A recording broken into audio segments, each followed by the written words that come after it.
about to get real, keep it live, that's right. From Pennsylvania to across the globe, it's time for the Steelers All-Star Show.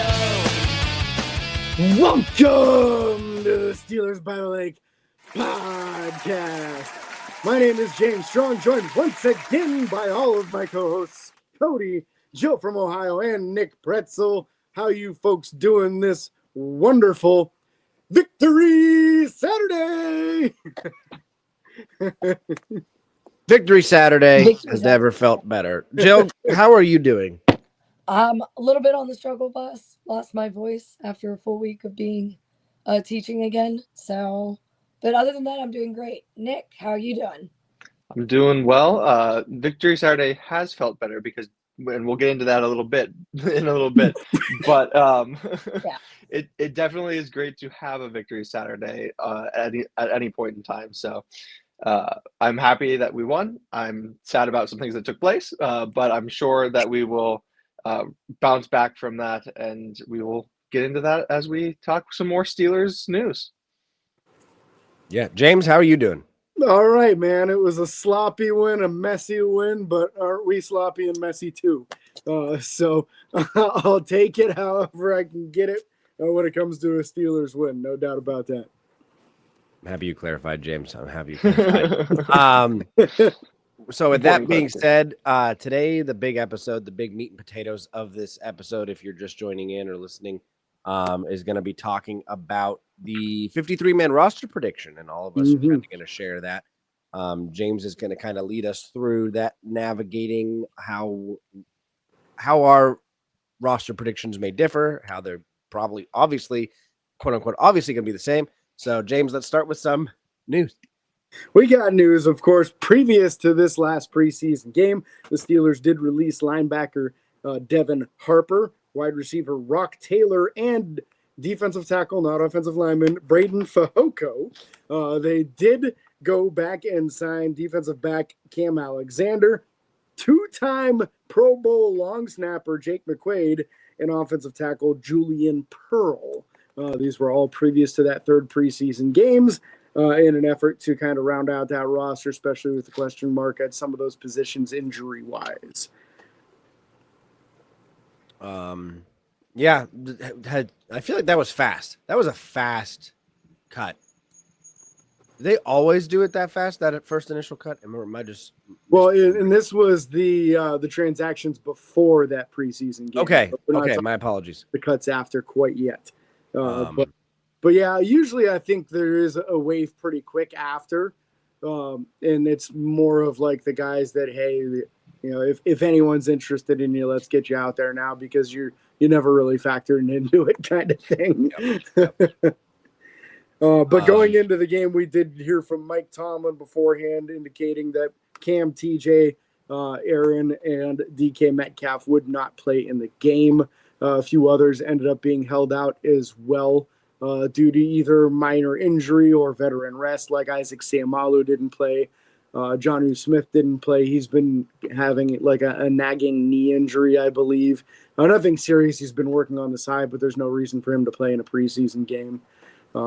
Nick Herbig still working his way back from a hamstring. Alex Highsmith also working his way back from a groin injury. Calvin Austin working his way back from an injury.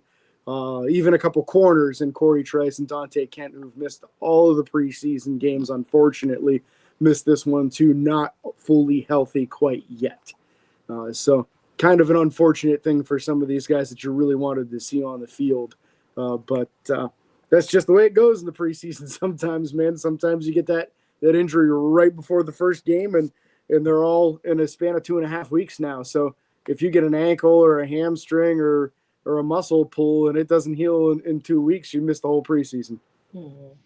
Yeah. And I feel like some of those guys, I'm upset that they didn't get the reps. Yeah. But that being said, I'd much rather they take it easy because we know they're more proven guys like Highsmith. We don't need to have him go out there and prove himself. So I'd rather he rest, let that groin injury heal, do whatever PT he needs to get back to shape.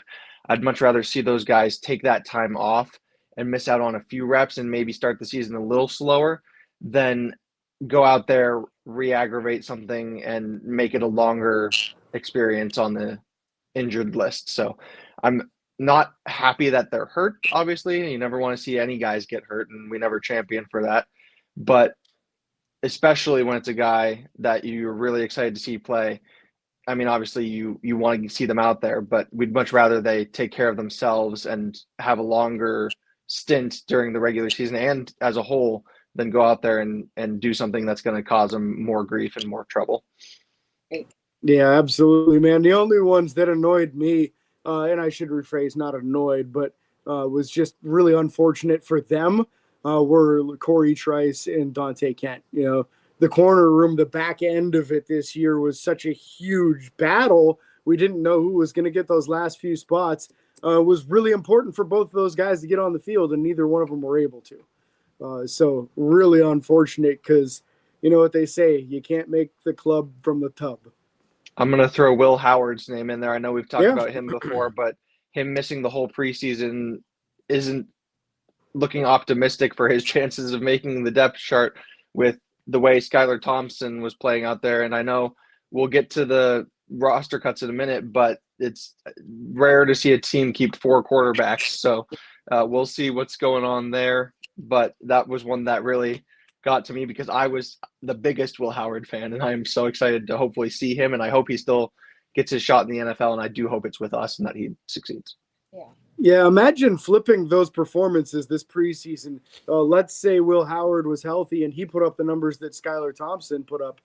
There would be a decent number of Steeler Nation talking about maybe you don't have to draft a quarterback next year if this guy put up 4 or 5 touchdowns and 400 plus yards or whatever it was that Skylar did this preseason with only 1 interception. And I think that one went off the hands of a receiver. So we would all be very optimistic about the future of Will Howard if he would have done what Skylar Thompson did. But unfortunately, the injury prevented that from happening. Last transaction previous to the game, offensive tackle Gareth Warren, who suffered a concussion in the second preseason game, was waived/injured, which means he'll probably end up back on the injured reserve. They signed outside linebacker Kenny Willekes, who just came off a 4-sack season from the UFL. So an important edge piece there for that game. But that's going to get us into the game unless you guys want to talk about any more about that. Nope, no, I mean, I'm I ready. Feel like I was a little disappointed in not being able to see Anderson play. And I feel like that leaves a big question mark for our O-line, which I know we can kind of talk a little bit more, but that has me very concerned about our O-line. Yeah. That's a piece of it. So, James, you're my transaction and all that kind of guy, and I'm sure you hear for the podcast that kind of thing too. How many players can we bring on to the injured reserve going into the season? If you want them to come back during the season, you are allowed 2 people at initial cut down. So let's say, for example, just to throw some names out there, let's say they wanted to put Will Howard on the injured reserve. They think that they want to carry 3 quarterbacks. They want to bring Will Howard back like week 4 or 5. They could put him straight to the IR with designation to return, and then 1 more person would be allowed to have that same designation. Now, over the course of the season, you get 8 of those. That would take 2 slots away. So you would only have 6 for the remainder of the season designated to return. Otherwise, if you put them on IR, they're gone for the season. Now it's time for the game. Unless anyone has any other questions about rosters, because James is the guru, the man, the myth, the legend, all that stuff. no, but where do you watch all of your games, Cody? Dang, that's it. That's where I was going. Out of girl, Jill. Out of So all of the regular season games, I definitely watch at none other than the Edinburgh Hotel Bar. James? Supporters of Steelers by the Lake include the Edinburgh Hotel Bar located at 100 Meadville Street in downtown Edinburgh, offering daily lunch and dinner specials from 11 a.m. to 2 a.m. For more information, call 814-734-5103 or visit edinburghhotelbar.com. Edinburgh Hotel Bar is a lovely place. We enjoy them very much. If you want to see a quick walkthrough, head on over to our TikTok account, Steelers by the Lake on TikTok. I went over and Pat was kind enough to let me do some filming and go briefly over what they've got. And so check it out. Yeah, good time, good food, good vibes, man. When you're watching a game there, they'll put Renegade on there. It's a good time. The sirens go off when Pittsburgh scores. It's a good time. Love that. Yeah, the hockey sirens. Yep. But yeah, let's talk about this third and final preseason game. Pittsburgh finishes with a 19-10 victory over the Carolina Panthers, who are 0-3.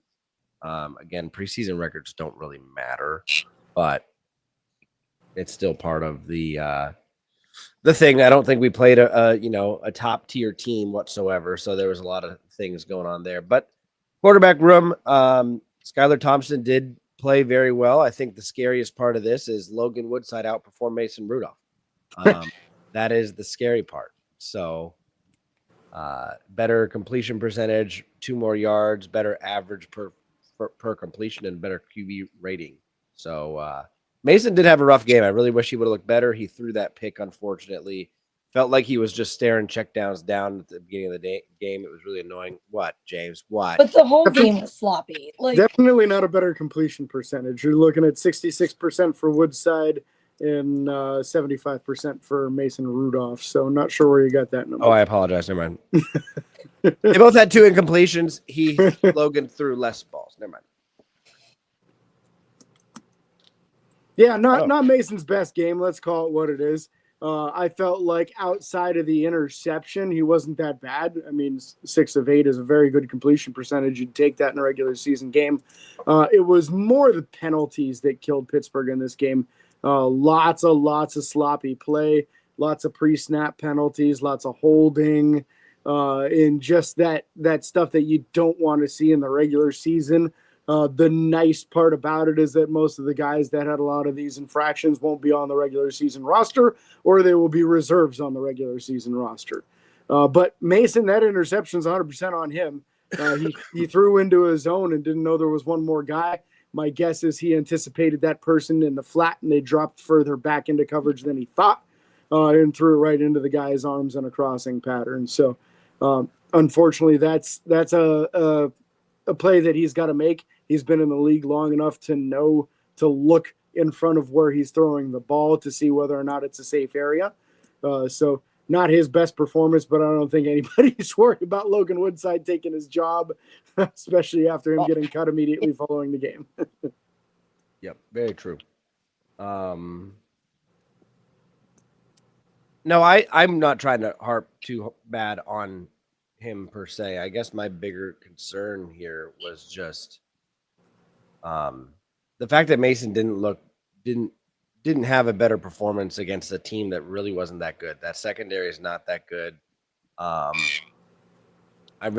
felt like that would have been the game if I was Mason. I would have wanted to take some shots, which one of our quarterbacks did, and like that was my point and frustration of like Skylar Thompson went out and balled. Skylar Thompson went out and had himself a game, 11 of 13 for 152 yards, 11.7 average per completion, and 1 touchdown. Like Skylar went off. Now, yes, he's playing lesser quality guys, but he should have lesser quality guys on offense to play with. And I don't know why I haven't. I wanted to see Mason at least take 1 long bomb in this game to say, hey, this is what I got, and he didn't. But I do agree the penalties were rough. Nick, what are your thoughts? Yeah, you never like to see penalties, especially from some of the starting guys. Now, some of that may have been rust, and I hope that it was. Mm-hmm. What frustrated me a little bit more, and I think this was actually something that kind of excited Cody, was the Jalen Ramsey penalty. I did not see I did not see any need for that. Like I understand the physicality, but he is a veteran player in this league. He knows better than to do that. And if he doesn't do that, Pittsburgh gets the ball back there, and it's not a first. I believe it was a first down. Yeah. So first on the penalty. When you have a veteran guy like this is the thing that I was afraid about with Ramsey. He's known for doing this, and I'm not upset about the signing still or the trade, because I think it was an improvement in the corner room, and I think now we have arguably the best corner room in the NFL, and I think there's very little argument against anyone being better. However, that kind of stuff loses you games, and that's part of why we've moved on from some of the guys that we've moved on from. So I don't like that aspect of it, and I'm hoping that Tomlin had a chat with him and that hopefully he got through, although my hopes are not high because I know I've watched Ramsey for quite a long time and I don't anticipate that changing anytime soon. So I'm hoping that he stops doing that. But again, not banking on it. No, I agree with that, Nick. That's exact thoughts that I had when I was watching the game. I'm just like, that was unnecessary. Like, you know that's going to go against us. Whatever statement you're trying to make, that's not how you make that statement, I guess was my takeaway. I'm like, you can make that statement by just playing good football. Like, you don't have to draw a penalty to prove that you've got physicality or prove that you still have like the juice left in you. So that, I was like, that was just stupid football. But yeah, it would have been one thing for me if he threw him to the ground before the whistle was blown and then they decided it was excessive. Okay, you took a gamble, you went physical, and you got penalized for it. When it's blatantly after the whistle, you're going to get penalized. Yeah. You're going into this saying it's like throwing a rock through a window in front of a cop. Like, you're going to get in trouble for it. If you do it anyway, it's just stupid. Yeah. Yes. So let me have the different take here, and it's slightly different. It's not as different as you guys think. Yes, that is not the style of football that I enjoy watching by any means. That's why I was never a fan of Vontaze Burfict. That's why I was never a fan of Ndamukong Suh. That's like these dirty players. But then I think back to the time where we had quote unquote dirty players. We had James Harrison. We had Joey Porter, who loved being the villain. If there was ever a time to do this and feel like you're setting the tone for your team defensively as being one of the new guys, a veteran coming in that people might think you've lost your step, a preseason game is the place to do it. If I see that in a regular season game, then I'm going to have a very, very different take because now you're affecting the team in a game that actually matters. This game, you come in, it's his like that was his first time, I think, so far making a tackle. So and making a hit, and it was a good tackle behind the line of scrimmage, if I'm not mistaken, or shortly at the line of scrimmage, making a good play. Well behind. And so in the situation, I don't mind it. Yes, I don't think Tomlin is probably very much a set the tone kind of guy. I can hear that coming out of his mouth in the pregame warm-up meetings and stuff, but I don't think he's the type of coach that tells guys, hit him after the whistle. Like, that's not Tomlin. So as much as I still don't agree with the action, I understand the mentality of these guys, these football players, these testosterone-filled men that just want to go out and pound people because that's what they're doing all game long. This was the place and time to do it if you were going to do it. If I see that in a regular season game, I will have a very, very different take. And I'm fine with establishing physicality, and he did that in blowing up the play and driving the guy back and all that. After the whistle stuff is just not necessary. And I don't like the tone that sets for the younger guys who are supposed to be learning from him either. It's like, you can't just get away with this because you're a big name. You can't just get away with this because you're that guy. You have to still be that's not an example I want him setting for the Beanie Bishops or the Dante Kents or the Corey Trices. I want them to be, okay, let's go out there and be physical on the play.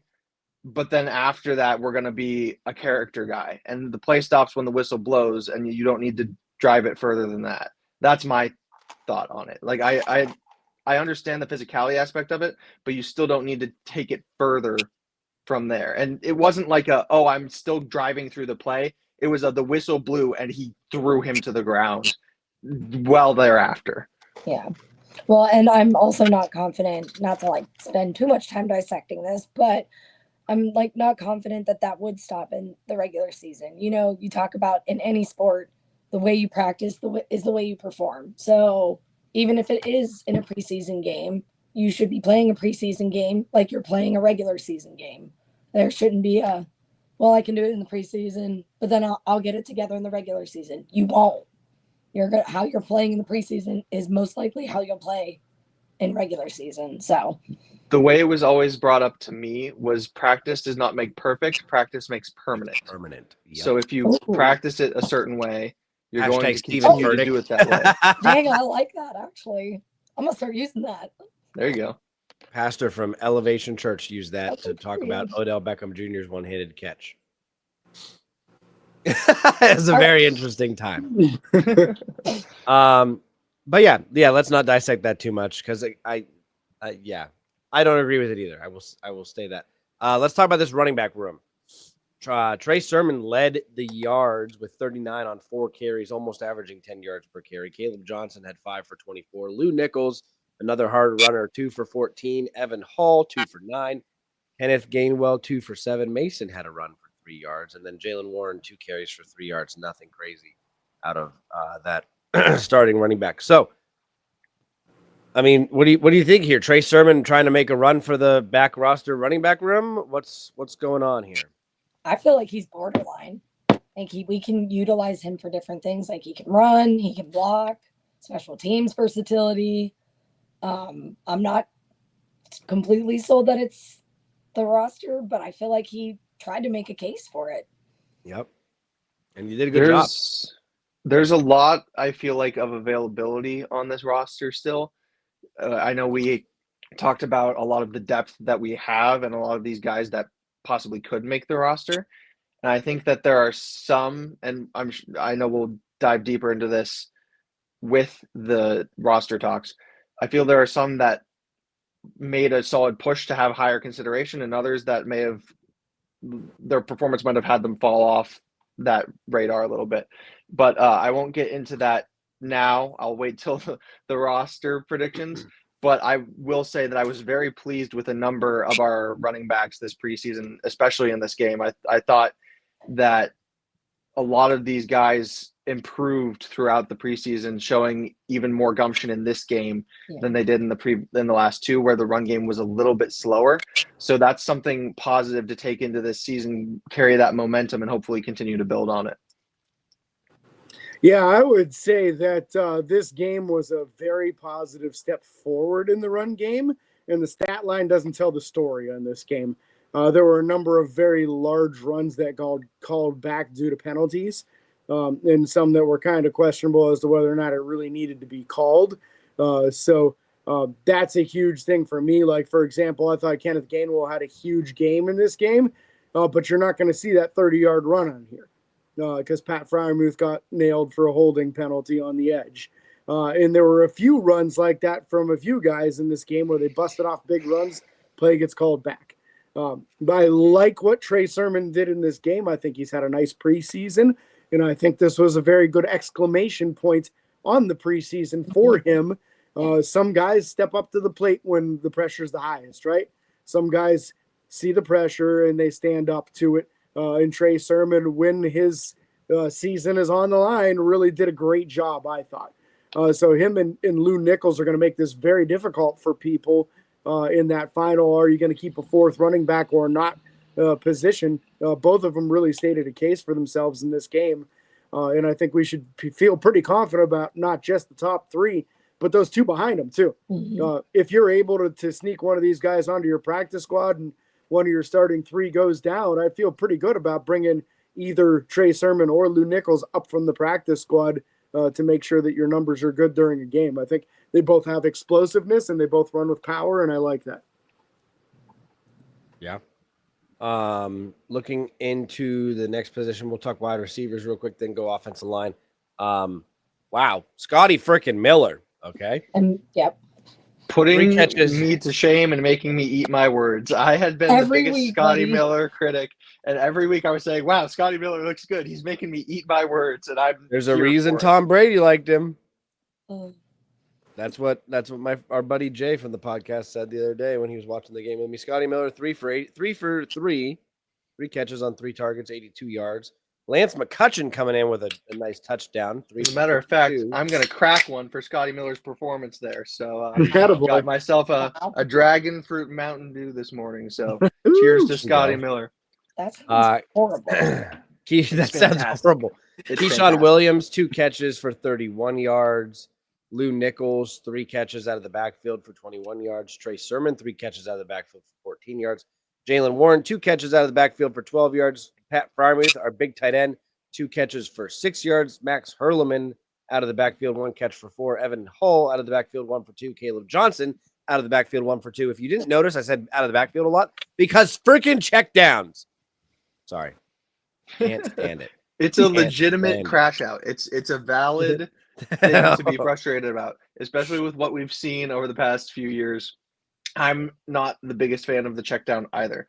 When it works, it works. When it doesn't, it gets blown up immediately. And when you use it all the time, it becomes predictable. So it only works once you go deep and they have to back off. Right. And so hopefully this was a ploy by Arthur Smith to have everyone be like, same old Pittsburgh. And then when we get to the regular season, we see him open up the playbook. We saw that we can make the deep shots. We saw it with Scotty Miller. We saw it with Roman Wilson. We saw it with a couple different guys this preseason. Darnell Washington had that nice touchdown in the first game, I believe it was. Yeah. So we saw that even with backups in the game, we can make and take deep shots. So hopefully we see more of that in the preseason because then we can use the check down effectively. But that being said, I understand the crash out, Cody, so don't feel like you're alone. So, listen, the fact that our big tight end has 2 catches for 6 yards is such a problem. Well, it's such a problem to me. The thing too is that he's an established guy, and this is the preseason. So I'm not upset that we didn't see more of him because we saw that he can still do it. He got the reps in, and now he gets to rest so he doesn't get hurt. Like we saw with other players getting hurt during the preseason that we wouldn't want to see hurt. So I'm glad that they took some precaution with some of those guys because you saw other guys go down with injuries. No, we got to make sure we don't fall into the uneducated commentator role too. Like, say, for example, Max Hurleman has been listed as a running back the whole preseason. That's true. He's has not had a single snap as a running back. He's a wide receiver, is only lined up as a wide receiver. So sometimes some of the stuff is a little bit misleading on that. But I feel like a lot of why we ran into so much of this is because we kept on ending up in 3rd and forever. And in 3rd and forever, you can go for it and likely turn the ball over, or you can just take the dump off, live the fight another day, kick a 4th field goal and win the game. And I feel like that was kind of the strategy in this game because it was so sloppy, was to try to make sure you were at least getting some field goals out of some of these drives rather than nothing at all. I don't like seeing a bunch of dump offs either, but sometimes the context of why it's happening is very important. If the other team drops 8 guys into the secondary and you throw into it anyway because you need to throw no matter what, that's not a very smart decision. And I like how you mentioned sloppy because a lot of those 3rd and long situations were from penalties. It was a holding call or something. And so we're not looking at, oh, the offense couldn't get moving. We're looking at, oh, the offense shot themselves in the foot. Yes. So if we can clean it up and play a better game, we don't get into as many of those situations. We don't have to throw as many checkdowns to keep the safe option. And as you said, James, you lived to fight another day, and it ended up winning us the game because we did so. So it's not something we like to see, and there's definitely ways we can avoid getting there. And I think some of it might be chalked up to it's preseason. You're trying different things. Okay, that didn't work. Don't do that in the regular season kind of thing. So hopefully we can see a lot more of that. But I like what you said about not falling into the uneducated commentator role. Let's keep those things in mind, especially all you Cleveland fans saying we should put Shedeur in Canton already. Yeah, there was a stretch of the game where Bob Pompey had no idea what was going on the field, and I was just laughing. Like, he called Sebastian Castro a cornerback, and then said he made the tackle from his nickel position when he was lined up as a deep safety. I was like, oh my God, get Bob out of here, please. Yeah, they said something on. So you guys must have been watching the Steelers one. Yeah, the KDKA broadcast. I was watching it from the Panthers side. It was very, very strange. Yeah. Very, very strange, but it was still enjoyable to. It's almost sometimes fun to see their take on our players. You're like, you don't know who that is. Yeah. It's funny. It's fun. I mean, that's expected too. I mean, most of the general public doesn't know who these end of the roster guys are. Shoot, some of our guys that cover the team don't know who some of these guys. I mean, It's very true. It's very true. Offensive line, I thought overall, outside of the dang holdings and the stupid penalties, they actually had a fairly good game. The run blocking still struggled, I thought, out of that first team. And when it did succeed, the plays got called back, which was very unfortunate. The one wasn't even the offensive line, like you said, it was Pat. But I'm excited to see this offensive line continue to improve. We still haven't seen the entire starting cast together, correct? Oh, not even close. Yeah. Yeah, like we haven't seen Aaron Rodgers. We haven't seen Jonnu Smith, DK Metcalf. Well, I meant just offensive line. Oh, Sayamalu did not play the whole preseason. Yeah, so yeah.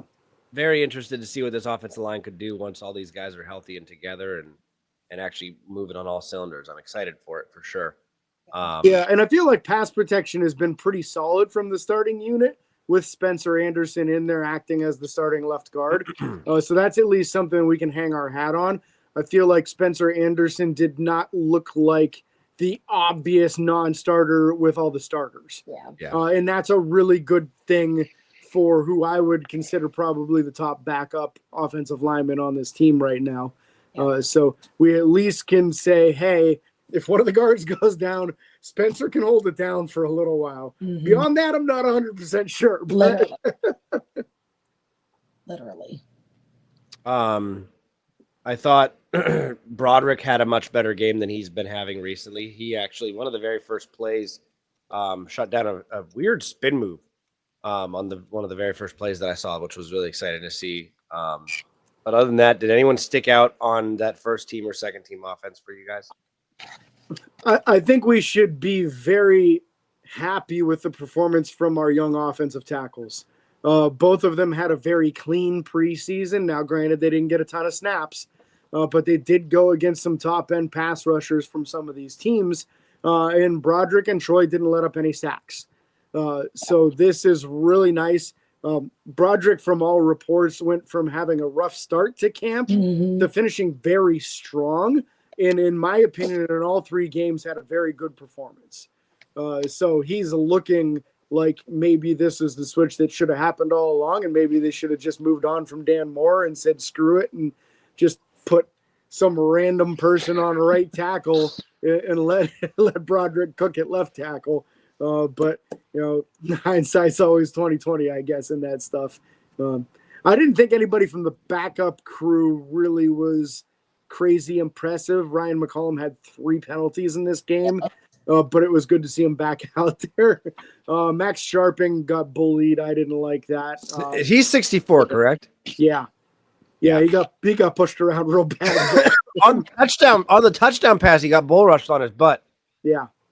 For those of you not watching the VOD on YouTube, I was very much reacting to James's commentary about keeping offensive linemen in their natural position. I have been the biggest proponent of that for forever. You see players that Pittsburgh drafts that struggle throughout their time with Pittsburgh because they were moved into a different position, then go on to be solid players on other teams because they get to play their natural position. And it's like, go figure. It's almost like they're meant to play where they were good at playing. So it's good to see us. Exactly. It's very good to see us allow Broderick to go back to his natural position and to see him do well. And my thoughts on the offensive line play in this game, I'm going to pull a page out of the good old-fashioned James Strong book here and say that I was very pleased because I didn't notice, other than like the couple times that Sharping got bullied and the couple penalties from McCollum, I didn't notice anybody in particular standing out. And that's a good thing when it comes to offensive line, because you don't really want to notice them unless they're like just absolutely bullying the rusher, which would be a good thing to see. But I'd much rather have a game where I'm like, oh man, I didn't really have any complaints about the offensive line. And granted, there were a couple, but it wasn't anything that I don't think can be fixed or anything from a guy that I think is actually going to be on this roster, which I'm sure we'll get to momentarily. Let's switch over to the defensive side of the ball. Look at the defensive line. As far as, obviously we didn't see Cam, which was expected. That defensive line, I thought Y.A. Black had a phenomenal game. The belly celly too. Yeah. Yeah. What did he do? Truffle shuffle or what was it? He stuck his belly out. It was like rubbing. Yeah, truffle shuffle. Okay. It was hilarious. Truffle shuffle for sure. I thought he had a phenomenal game. I think that's not even close. It's an understatement. I was excited to see him go out and pop off the way that he did. I was going to say, he did all the things. I feel like back-to-back sacks, or I'm not sure if he got that second sack, but you got them both, yeah. Back-to-back sacks, good run defense. I feel like he's patting like passes down. Like that's exactly what you want to see in a preseason game. So I'm super excited to see more of him, and especially with Harmon ? Seeing him perform as well as he did, I'm like, okay. And a little injury update on Harmon. I don't know if everyone heard, but it is an MCL sprain. Yeah. And he's expected to miss about a month, according to Adam Schefter, which, as James and I were discussing before the show, means that he might only miss 2 weeks of the regular season if that timetable holds. Yeah. So that's great news to hear after watching young man get carted off. Like I mentioned before, we never like to see anybody get hurt. But Harmon's just had a wonderful story and a tough journey with his mom passing away shortly after learning he was drafted to the Steelers. So you really do want to see the young man get to go out there and play and succeed and all that kind of thing. So really hoping that he has that speedy recovery and takes care of himself, and very positive news for him there. But I'm sure that will impact how our rosters look in a bit here as well. Oh, absolutely. DeMarvin Leal, was he playing? I didn't notice where he was. He was D-line, correct? All outside linebacker the whole game. I mean, you could call it an edge rusher if you want to. It's the same thing. What a hot and cold game for him. Some dumb mistakes with lining up offside, I think, on the first defensive play of the game. And then there were other plays where his pass rush was so potent that he got back there incredibly fast and forced bad passes or forced the quarterback to step up into oncoming rushers from the inside. We finally saw the explosive DeMarvin Leal that we've been hearing about for 3 years. Yep. And it might be too late. Uh-huh. Yep. I think it might be too late. I think they played too many games for too long on, is he a defensive tackle? Is he defensive end? Is he an outside linebacker? He's finally settled in at outside linebacker, and he's sitting at number 5 on the depth chart. And that's a real bad spot to be when you sometimes only keep 4. Yep. I don't think the penalties helped him either. I think that with as much of a splash as he had in some of those plays, he also wasn't finishing a lot of those plays either. And I think that really is going to weigh in with the fact that he had those really, I don't want to say debilitating, but in a sense debilitating penalties that kind of really shot and tarnished that good performance, shot it in the foot. So you hate to see it, especially when they did sort of that waffling. Again, Pittsburgh needs to figure out what position a player is before their contracts are up, and then we ship them off somewhere and they end up doing better. So I feel bad for the young man, but I'm sure he'll, after seeing what he did, someone's going to give him a chance. I just don't believe that it's going to be Pittsburgh, like James was mentioning. It may be a little too late. Foreshadowing. Anyways, let's be real. If DeMarvin Leal goes to a 4-3 team, I think he excels as a 4-3 defensive end. Yeah. No, that's fair. Logan Lee had 3 tackles. Isaiah Loudermilk had 2 tackles. Daniel Ukulele 2 tackles. Equality. He's ukulele to me. I've like Quarter Pounder Patterson. We got Daniel. I love Quarter Pounder Patterson. No, let me clarify. I did not love Quarter Pounder Patterson. Nobody loved him. We're gonna come up with his mom probably did. And then Derek Harmon, quiet game, but you didn't notice him for anything bad, and he wasn't in there very long. So I thought an overall good showing from the D line in this game. Linebacker crew, the unsung hero of the game, still considered a linebacker, even though I'm going to talk about a different part of the game. Carson Bruner, man, what a special teams game for him in this game, and really trying to make a name for himself. Jack Sawyer had a really good game as far as tackles and things like that. Malik Harrison got involved a lot more than I thought I was going to see him get involved. Anything from the linebacker room you guys want to talk about? Yeah, I thought some all-around good play. Again, in the short amount of time we saw Peyton Wilson, he was very physical, very explosive. So you have to feel good about what we've seen on tape from Peyton Wilson in these first few games. They were smart to get him off the field early because you can't afford to have a guy like that get injured. But I really felt like we had some pretty solid play from Cole Holcomb and Malik Harrison, all 3 preseason games. This last one was probably a little bit of a step back for Holcomb, in my opinion, but overall still a very good preseason. And then you can do a lot worse than Mark Robinson and Carson Bruner behind them. Real quick, just because I didn't get a chance to talk on it, Y.A. Black's performance cannot be understated, especially with the injury to Derek Harmon. I think we're going to see Y.A. Black start week 1. I think so too. I don't see a clear alternate person to take that job from him right now, other than possibly Loudermilk, but Loudermilk really doesn't offer you anything. We saw an incredible push-pull from Y.A. Black in this first game. If you're watching on YouTube, that means you're getting full extension, grabbing the offensive lineman, and then pulling him to one side of you and going right past.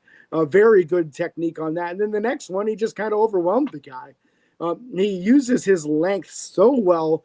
He is drastically quicker than anybody thought he was. And his pursuit to the football after a play changes directions is incredible for a guy so big. So I was really excited about that performance. We didn't get a chance to mention him, but Sezi Otomewo, I thought, had his best preseason game as well. Really very active for Otomewo, trying to get into that back end of the defensive line unit. But back to linebackers, y'all have anything to say since I kind of hijacked that? No, I love everything you said. I was going to say half of it. So, yeah, nothing else for me to add. I'm trying to see some stats before I talk about the next thing I want to talk about. So, continue with if there's anything else in the linebacker room, like you said. If not, we can move on to the secondary. Outside linebackers, I thought we had some good pressure from them. They just didn't get the QB to the ground very often. But I thought Sawyer showed a nice counter move to get to the inside and really hit a quarterback right in the face on the one play. Leal had a lot of good pressure up the arc, and Leotu kind of making a little bit of a push. I won't be surprised if he makes the practice squad. I'd like to see him on the practice squad for clarification, because I thought Leotu looked a lot better this year than he did last year. So he's very clearly taking his off-season training extremely serious. He looks bigger too. So if this is a guy that continues that upward arc in the young part of his career, you might find yourself a real high-end backup outside linebacker in the future. Secondary.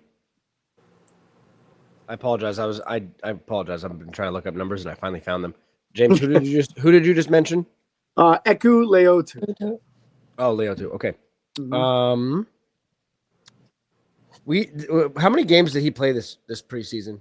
He was in all 3 of them. Was he? Okay. Yeah. I feel like I just hadn't seen the name often, which was why I was questioning that. Yeah, he was playing later. You know, we saw a ton of Jack Sawyer, a ton of DeMarvin Leal and Julius Welshoff, and Leotu played a lot with Welshoff. Welshoff played well. There was a time he made a play at one point, and I saw it, and I was like, "Oh, who's that?" And then I was like, "Oh, it's Welshoff." He was the second man in on the second Y.A. Black sack. That's probably what it was. Okay. Looking at the secondary room, I thought outside of the penalty that we all agree shouldn't have happened, Jalen Ramsey had an overall good game. Brandon Echols, I thought, had a good game. I didn't see anybody get completely torched from my view, unless you guys saw something I didn't see. The only play I saw that frustrated me was Chuck Clark whiffing on a tackle. Mm-hmm. He did not wrap up. He just approached it poorly, and the guy ended up getting decent yardage thereafter because of just poor tackling. So that was the one thing I saw that I did not like. Other than that, no complaints from the secondary. I'm with you on that, Nick. I think that Chuck Clark had 2 of those in this game where he just didn't break down. It's easy to go for the kill shot and try to make the highlight reel, but if you break down and make the tackle, the team's going to be very happy with you. So sometimes it's more important just to get him to the ground than it is to hit him as hard as humanly possible. Shout out to James Pierre, though, right? I don't know how the heck that QB didn't see him throw it right to his chest, but Pierre caught it in the end zone and took 6 points off the board. That made me the most happy because there was a so clear and obvious hold on the backside of that play that wasn't called, and I was so frustrated. And then I saw the pick. I was like, all right, even if it does get called, we're declining that. So whatever. It was one of those quick, just grab the shoulder. Like the guy beat the offensive lineman. He just put his hand out and like touched it, like pulled his arm back just a little bit to make him completely spin. Like, I don't know how you missed that call.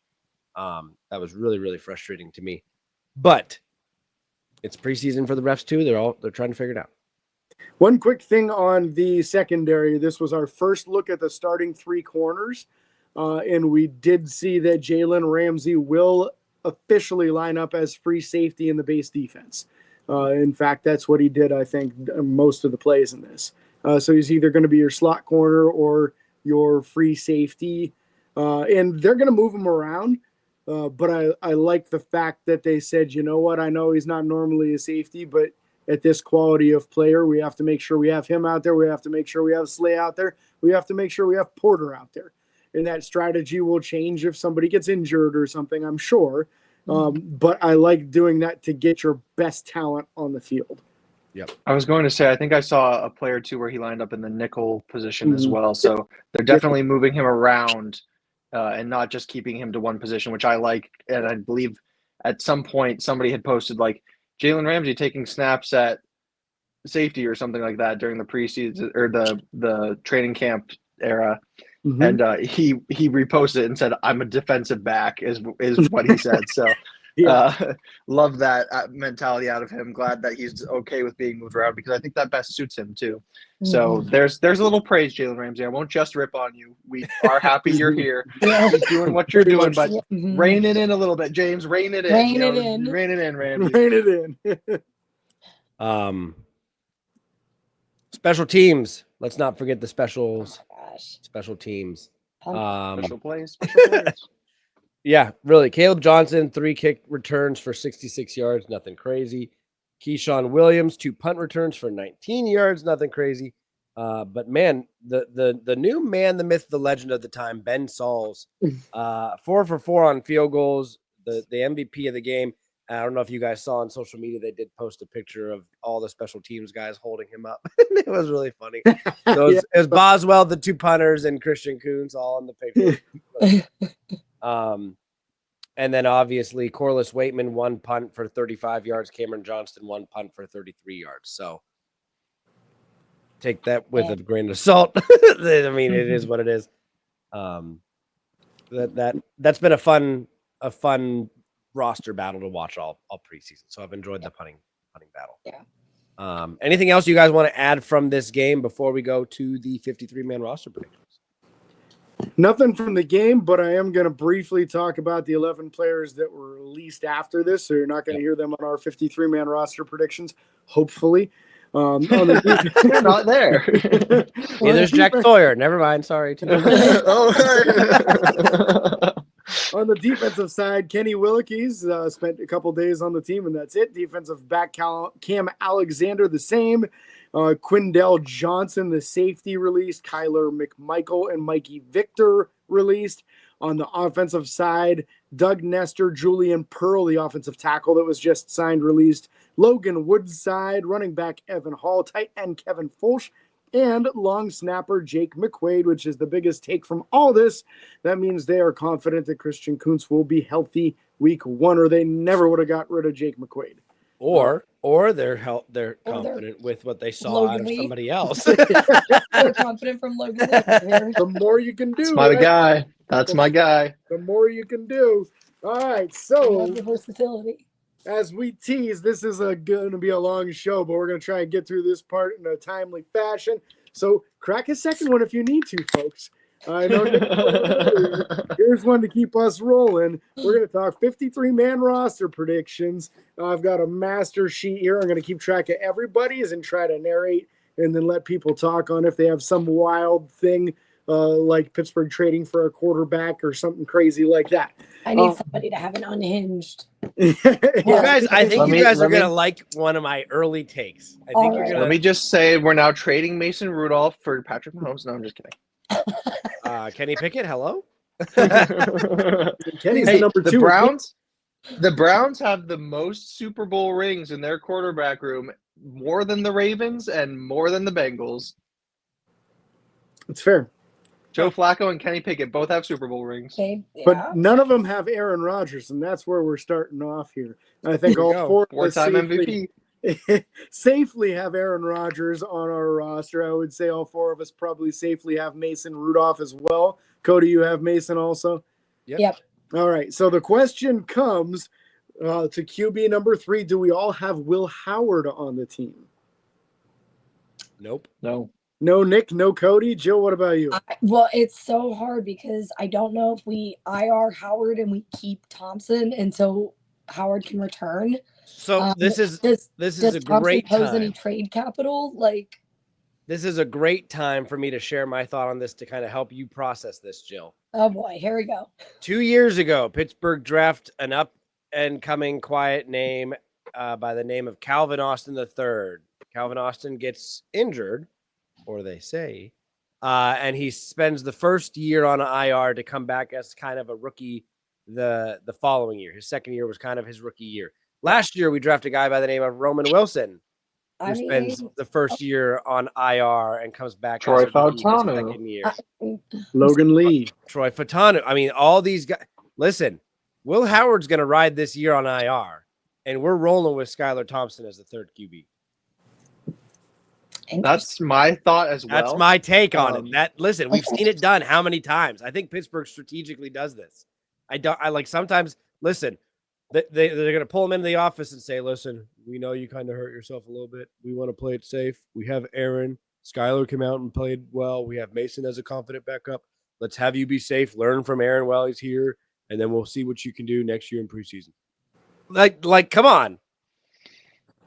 I don't know that it's necessarily a business move, but it is a possibility that they have with the injury to his throwing hand, which happened early on. I mean, when you don't get any shot in the preseason, I don't hate it. It gives you an opportunity to rest and recover and learn.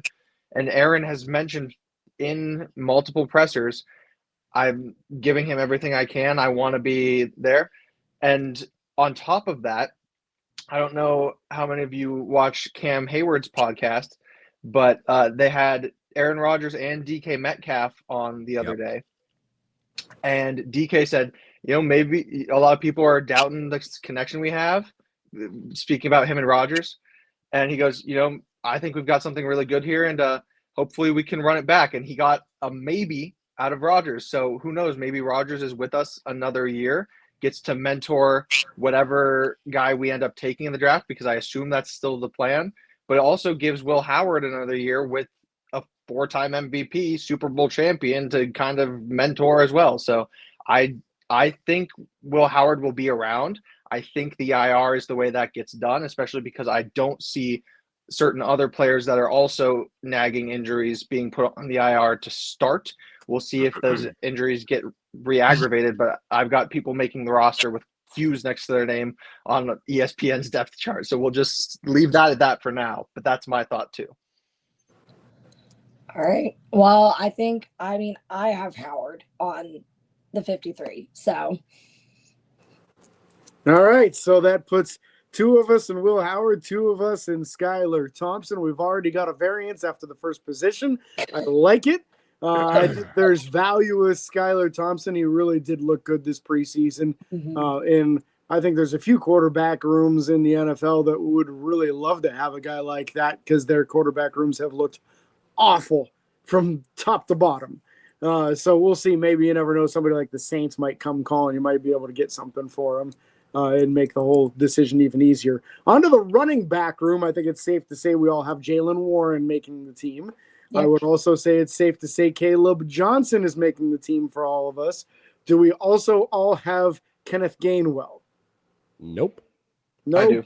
no Gainwell for Cody. So everybody on To clarify, this is more of a out the box thought. I do think Gainwell will make the team, but on my prediction, I don't have him make it. All right, Cody, do you have another running back? I do, and it is someone that those not informed commentators would call a running back. One Mr. Max Hurleman. All right, so we'll put him in the wide Interesting. receiver crew then when we're doing that, because he's only taken snaps at wide receiver. I understand your thought process there that he has played running back in college, but he did not do that in Pittsburgh in the regular season. So we'll throw him in as a wide receiver for you. Okay, well then you're not going to be able to put my fullback at fullback. So I don't even have a fullback position, so is there any other running backs that anyone wants to bring to the table that we did not mention previously? No. I'm going to say that if I didn't have Gainwell making the team, which I do, I was going to make the case for Lou Nichols to be making the team. Yeah. I think with his stellar preseason, I don't see a reason that they don't at least try to get him back onto the practice squad. So to give Cody a potential another running back to put on the roster if he wants, that would be my guy that I would lift up for you to put on your running back room. It is too late for us to be making adjustments now. We're an hour into the show. So we're going to continue forward here with the wide receiver room so that we can go ahead and get that addition out of the way. I think it's safe to say everyone is going to put a DK Metcalf on their team. Roman Wilson, I would assume also. Do we all have Calvin Austin III, or is somebody putting him on IR? Nope, we're good there. I think there's a chance that this next one is also going to be everyone. Scotty Miller. Yes, Scotty Miller. Wouldn't have said it a month ago, but you know me. I did not have him on my original list. Not a chance, but his preseason's been incredible. Yep. Ben Skoranek. How about Ben? Do we all have Ben? That's 5. We are unanimous thus far. Obviously, Cody's got Max Hurleman. Does anyone else have Max Hurleman? No, that is a Cody only. We can do that, no problem. Any other wide receivers that I have not mentioned? Has anybody got Bobby Trees or no? Rolling with 5. Nope. Yep. In an offense that likes to run 2 and 3 tight end sets, you only need 5 receivers. Yep. I agree 100%. And I honestly, I really love you putting Max Hurleman on your roster, Cody, because we all know that he can play running back as well. We all know that he can play some corner too. He did that in college, which is crazy. But I love the versatility. I love that he's been awesome on special teams this year. Yep. He's got a couple fumble recoveries already on this season, which is very impressive. To the tight end room, and if you have a fullback on your roster, we'll list them here, please. Pat Freiermuth, I assume we all have. Yes. Nick's got him. Good. Jonnu Smith, I assume we all have. Darnell Washington, I assume we all have. Do we all have Connor Hayward? Yes. Exact reaction. Yeah. Yes, I do. But unfortunately, with a lot of the tight end injuries we've seen, I do have him as well. Does anybody have a 5th person that we're not talking about here? Okay. Man, I really wanted to put JJ Galbraith on mine, but he just Same. He did not show enough, unfortunately. So hopefully he makes it on the practice squad. Offensive line time. This is where it's going to get messy. There's a lot of guys. I think a lot of variance on the back. Cody, did you have something you wanted to mention first? On offensive line, do you want to start with just how many we each have so we kind of know where to go or what to expect? I like that. I want to go through the players because the number won't make any difference on who I'm writing down. Okay. So I think the starting 5, we're all probably going to be chalk on this with Broderick Jones, Isaac Seumalo, Zach Frazier, Mason McCormick, Troy Fautanu. We've all got those 5, correct? Correct. Yes, All sir. Yes, sir. Cool. I think we're all also going to have Spencer Anderson. Is that true? Yes. Yes, sir. Very good. How about Ryan McCollum? Do we all have Ryan McCollum? That's a check mark. All right. So we've got the first 7. Everyone's got that. How about Dylan Cook? I do. I put him on there. Yeah, Cody? Nope. Cody pulled him off of his. The first person to have him is the first person to take him off. Yep. All right. No, that is perfectly fine. Only because of the injury to Calvin Anderson. That's Calvin- the that's only fair. reason. Calvin Anderson, who's got him Yes. going on? Me. Jill's got Calvin. No, I I don't think have him on I there. think do not. depending upon He the hasn't even severity. practice. Like, we don't even know the severity of Calvin Anderson, so it's so hard to add him to the roster when we have no idea. My thought is he goes to the IR with Will Howard. Yeah. Is my thought. I have Calvin Anderson still making the team. I also have Calvin Anderson making the team. Oh, I love that for you guys. Okay. It is a little bit of a projection because obviously I'm hoping that he's healthy enough for the regular season. You can always have him on the bench week 1 and just have Dylan Cook out there because I do have Dylan Cook Okay, on so the you have team. 9. You have 9 offensive linemen. No, I'm not done. Oh, dang. Is someone Oh, buddy. Sharping? And my question is, does anyone else have Andres Pete making the team? Because I do. No. I wanted him to, but I did not. All right. But also, I like how James is the one who said, I want crazy takes, and he's the one with, in my opinion, the crazy take. I know. I said I wanted crazy. I wanted 10 offensive linemen you have on your team. I do, and I think it's because of all the question marks, to be honest with you. I don't think you can feel real confident about a lot of these guys, but Andres Pete, with the experience at both left tackle and left guard, was very solid at left guard this preseason. I liked him better than Sharping. I'm assuming no one has Max Sharping on their team. I have Pete on. You have Pete, though? Okay. Yeah, but no Sharping. I would love to see Pete, if he doesn't make the roster, at least make the practice squad because of what you just said. I thought he played very solid. Yeah.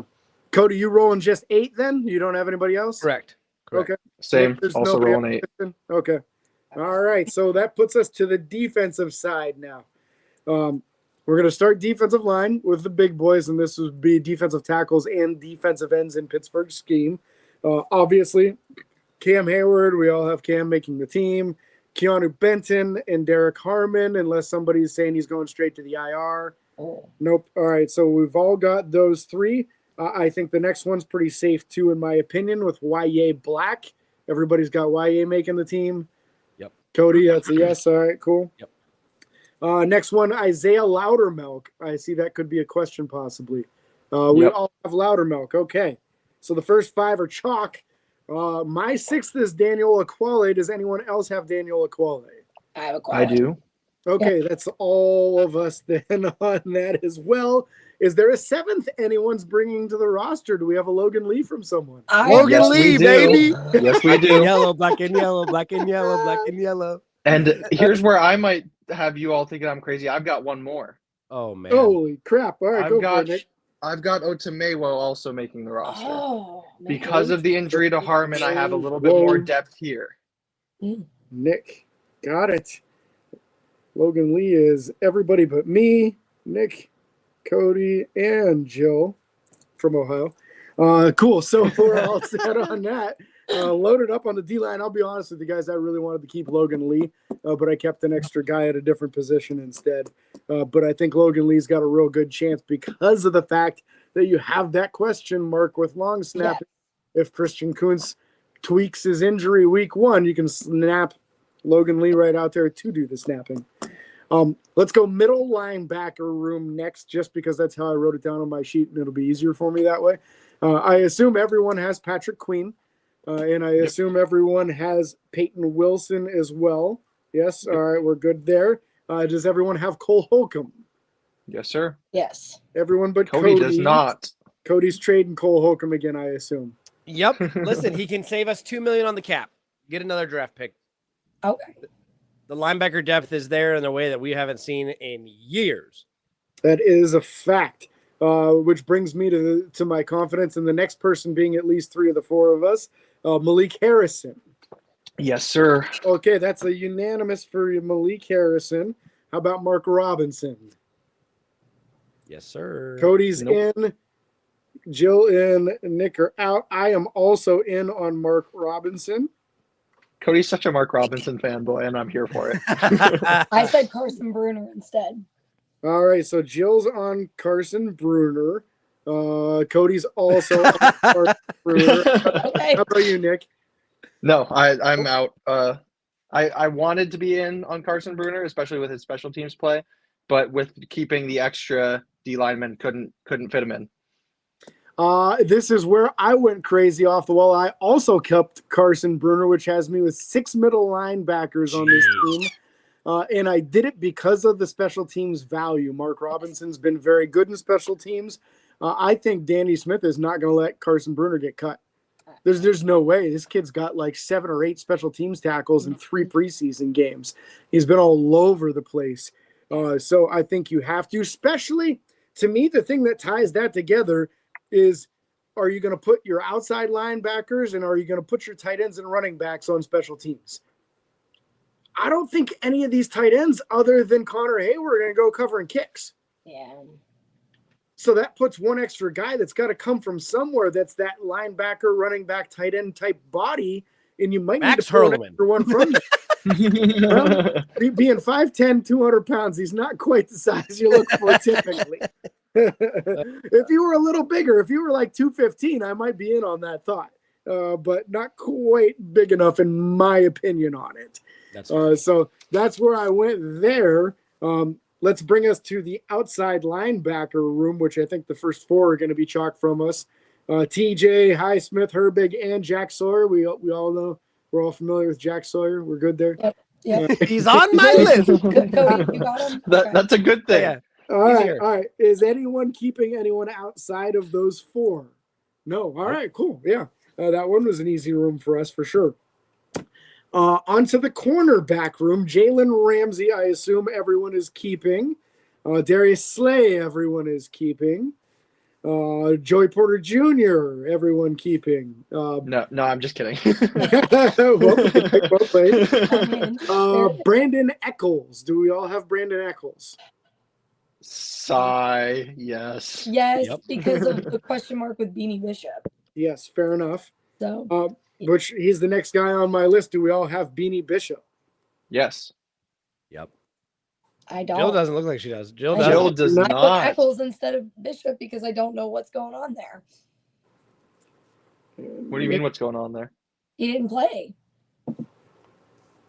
on the during the. Nick's like, preseason. I didn't And notice there's that. I no- missed half the game. That's fair.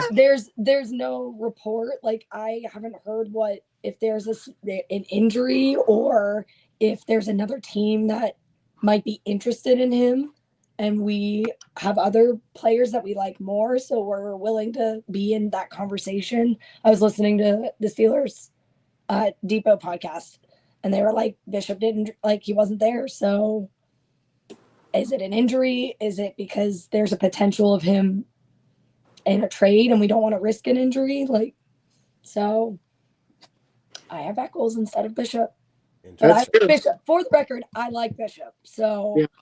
But it's not about who I like. It's what I think. No, Aaron said he didn't want someone on the team who's picked him off twice, so they're trading. Great. So outside of our first 5, I think there's a few more names that are going to come to the table. Does anyone have James Pierre on their roster? No. Cody does. I do. Nick I do. does, and I also do. I'll be the odd man out. I like that. You're the odd man out for more reasons than that. How about Corey Trice? Anybody got Corey Trice on him? Cody does. I also do. Yeah. Oh, everybody but me. I wanted to. I was between him and Carson Bruner, and I kept Bruner. Any other corners that I have not named? Anybody keeping Dante Kent? Nope. No.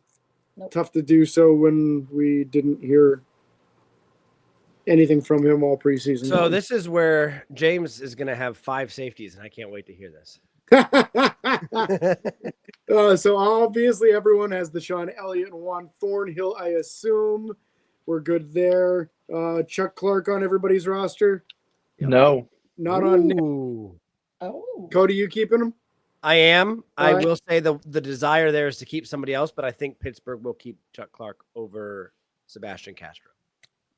Miles Killebrew. Everyone have Killebrew? Yes. All right. How many people went bold and brought Sebastian Castro onto the roster? Nick did. Yeah. Did. I have him on here, but I think I have too many. So now I'm like, wait a minute, I've got to count. I'm like, oh no, wait a minute. I think I miscounted or I counted somebody twice. So 3. I counted mine like 5 times while we've been on the show because I'm like, please tell me there's enough. No. I had to make some adjustments because I realized I forgot that there were 2 safety positions when I was initially doing this, so I only had 2 safeties on the roster. I was like, that doesn't make sense. I don't have Castro because I was between keeping Logan Lee or keeping Castro. Yep. I chose Logan Lee. So yeah, that was the tough part for me. As much as I wanted to keep Sebastian Castro, I didn't feel like there was enough value. And there's corners like Jalen Ramsey who are also going to play safety. Yeah. So it's tough for me to justify keeping the extra safety as much as I want him around. And man, I hope they can sneak him onto the practice squad. But I did not have him. Cody, you did not have Castro on yours? Nope. Okay. Is there anyone that I'm missing? Any other safety that somebody kept? Cool. That brings us to specialists then. Can I request that when we get to the punters, we just go down the list and say who we have instead of doing it the way we've been doing it? That's fair. Christian Kuntz, everyone's long snapper. Yes, sir. Yep. And obviously Boswell, everyone's kicker. Yes, sir. President, yes. All right, Cody, which punter did you keep? Oh, we're just gonna I kept Cameron Johnston. All right, Cody's on Cameron Johnson. Joe, what about you? This is so hard because I feel like I'm content with either one. And so I was kind of questioning, like, if we keep Waitman, would Johnson have trade value? Could we get like a 6th round for him because he's been in the league? But he was such a good holder. I kept Cam Johnson as well. So. All right, Nick, for you. I also kept Johnson. I did a little comparison side by side of the two's performance throughout the preseason this year. And despite Waitman having the longer bomb, Johnson was consistently within the 20-yard line, which is what really sold me on him, in addition to being a solid placeholder. Not that Waitman wasn't, but I really thought he just slightly had the edge over Waitman, and I'm hoping, like Jill said, Waitman's also been around the league, so hopefully we can get some trade value for one of them before final roster cuts. Yeah. I agree with you guys. I would be very comfortable with either punter. In this situation, I kept the man who spent more time in the weight room, Cameron Johnson, who looks like a linebacker out there with his big old guns. I freaking love it. And I kept Cameron Johnson just like all of you did.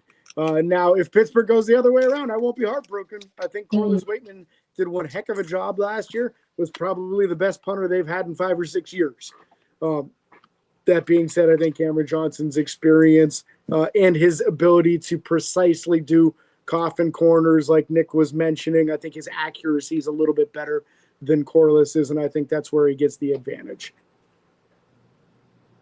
Cool. So that's our 53-man roster predictions. We would love to see your 53-man roster predictions in the comments anywhere, YouTube, do it on our Facebook page, anywhere you find us. Please, please, please throw some comments in there. We love seeing that. It helps us build more traction so more people can see our show. Yeah, share your hot takes with us on the rosters. We'll be happy to share them, especially, I mean, we'll share them either way, but especially if they turn out to be true, we'll give you some props as well. Be prepared for next week's show, as we're going to share our bold predictions and our hot takes for the season. What tight end group is going to have 30 touchdowns and things like that. So bold predictions coming next week. We can't thank you guys enough for being here. A little bit of a longer show, an hour 13, 14. But thank you guys so much. Be sure to like and follow on Facebook, Twitter, Instagram, TikTok, and YouTube. Subscribe, ring the bell. It's free. Don't cost you a thing. Don't forget the 5-star reviews and Apple Podcasts. Make James here very happy. And until next time, this is your host, James, Cody, Jill from Ohio, and Nick Pretzel signing off. Peace.